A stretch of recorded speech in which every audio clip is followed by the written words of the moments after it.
শৈশবের সেই সোনালি দিনগুলো কি মনে পড়ে?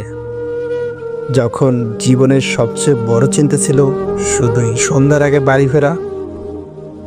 বড় হয়ে যাওয়ার স্বপ্ন তখন অনেক দূরেই ছিল, আর ছোট্ট ছোট্ট আনন্দে ভরা থাকতো দিনগুলো। আজকে আমরা একসাথে ফিরে যাব সেই সোনালি দিনে, যেখানে ছিল শুধু দুষ্টমি, সরলতা আর অগণিত মজার মুহূর্ত।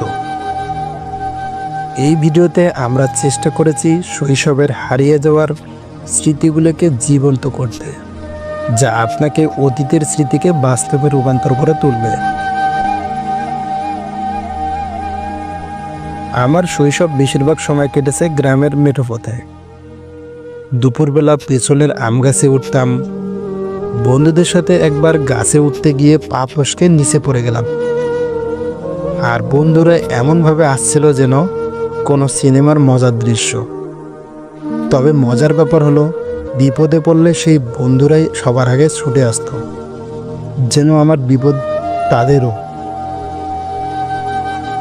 এই বন্ধুত্ব আর শৈশবের হাসি কান্নার মুহূর্তগুলো এখনও আমার মনের কোণে জীবন্ত। শৈশবের সময়কার কিছু জিনিস আজ প্রায় হারিয়ে গেছে, যেমন লাঠিম খেলা, ভাগবন্দি, লুকোচুরি, চোর পুলিশ আর বৃষ্টির দিনে কাগজের নৌকা ভাসানো। ছোট্ট লাঠি হাতে নিয়ে আমরা তো পুরো পৃথিবীর রাজা হয়ে যেতাম। আর সন্ধ্যার আগে মায়ের সেই ডাক, বাসায় ফিরে এসো, সেটা যেন আজও কানে বাজে। তবে এখন এই জিনিসগুলো কেবল স্মৃতির পাতায় আটকে আছে। এক সময় বিকেলের মাঠ ছিল আমাদের রাজত্ব। ফুটবল, দাঁড়িয়াবান্ধা, কাবাডি, এইসব খেলায় কাটতো আমাদের পুরো সন্ধ্যা। আর এখন মোবাইল আর ভিডিও গেমে সেই শৈশব আটকে গেছে। কিছুদিন আগেও ইন্টারনেট বিচ্ছিন্ন ছিল, আর আমি লক্ষ্য করলাম গ্রামের ছোট্ট ছেলেমেয়েরা মাঠে দৌড়াদৌড়ি করছে। সেই দৃশ্য যেন হারিয়ে যাওয়া সেই শৈশবকে আমার চোখের সামনে যেন ফিরিয়ে আনলো। বুঝতে পারলাম প্রযুক্তি আমাদের উন্নত করছে ঠিকই, কিন্তু আমরা সেই সুন্দর প্রযুক্তির অপব্যবহারে আসক্ত হয়ে পড়েছি।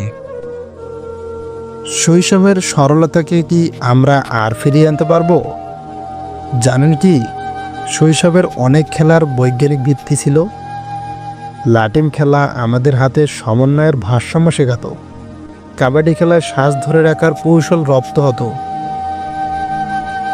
এগুলো আমাদের মজাদার পাশাপাশি শারীরিক ও মানসিক দক্ষতা বাড়াতে সাহায্য করত। এসব খেলা ছিল আমাদের প্রকৃত পাঠশালা। আপনার কি মনে পড়ে প্রথম স্কুলে যাওয়া সেই দিনগুলি? আমি প্রথমবার মাকে ছাড়া স্কুলে গিয়ে কেঁদে ফেলেছিলাম। সেদিন মনে হচ্ছিল একা হয়ে গিয়েছি। আবার সেই সময় কারেন্ট চলে গেলে ব্যাটারি আর ছোট্ট 2 টাকার লাইট দিয়ে চার্জার বানানোর যে গর্ব, আজ 1000 টাকার গ্যাজেটের তা পাওয়া যায় না। শৈশবের স্মৃতিগুলো ছিল আমাদের জীবনের শিখর, যা কখনোই ভোলার নয়। জীবনের এই ব্যস্ততার শৈশবের দিনগুলো হারিয়ে গেছে, কিন্তু এই স্মৃতিগুলো আমাদের ভিতর সিক্ত করে। আজকের ভিডিওতে শৈশবের কিছু মুহূর্ত তুলে ধরার চেষ্টা করেছি। আপনার শৈশবের প্রিয় স্মৃতি কি, কমেন্টে জানাতে ভুলবেন না। আসুন একসাথে হারিয়ে যাওয়া সেই শৈশবের দিনগুলো মনে করি।